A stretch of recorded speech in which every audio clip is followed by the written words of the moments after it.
Hey folks, Barton. So I decided to make this video because I'm seeing a great many of you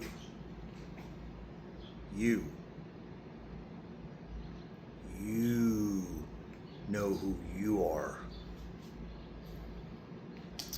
A great many of you, when you release, you're just popping it open. Pop. And it just pop, just hangs out here. Or my favorite one. Right? Pointing straight up like this. Have you seen this one? Like the guy's trying to be God's personal freaking proctologist or something. What is this? Come on, please. Okay, so the way this is supposed to work, all right?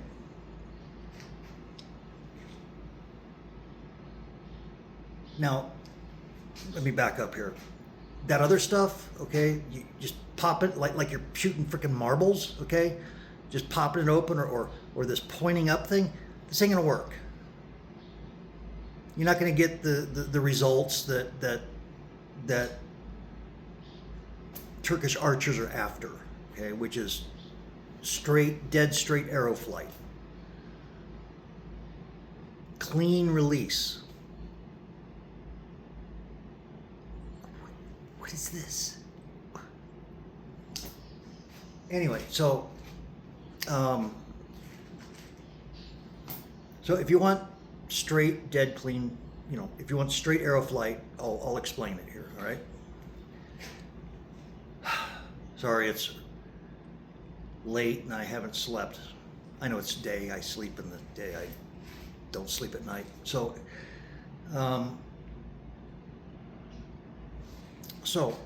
here's what it's supposed to look like, okay?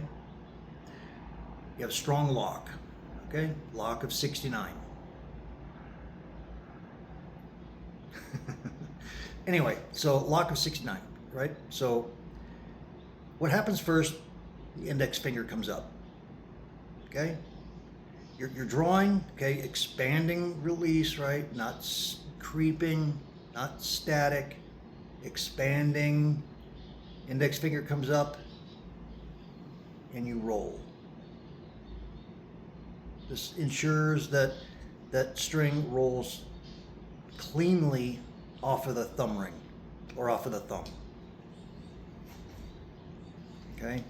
This technique where you form the C shape or crescent moon is called hilal.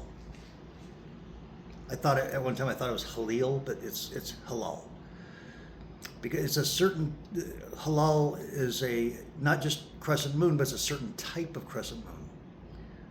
If you've ever seen an Islamic symbol with the crescent moon pointing down like this, that's halal. What they call a smiling moon. I don't know, because it kind of looks like a frown to me. But yeah, so that's how the fingers form back here, see? Pointing down, behind the head. So why would they call this a moon at all? Or crescent moon? Why would they call it that? I mean, besides, the kind of obvious symbolism. When desert nomads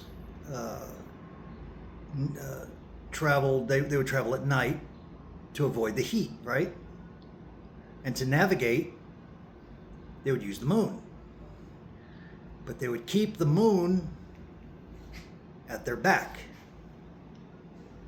Okay? And they kept the moon at their back as a fixed point to make sure they held a straight trajectory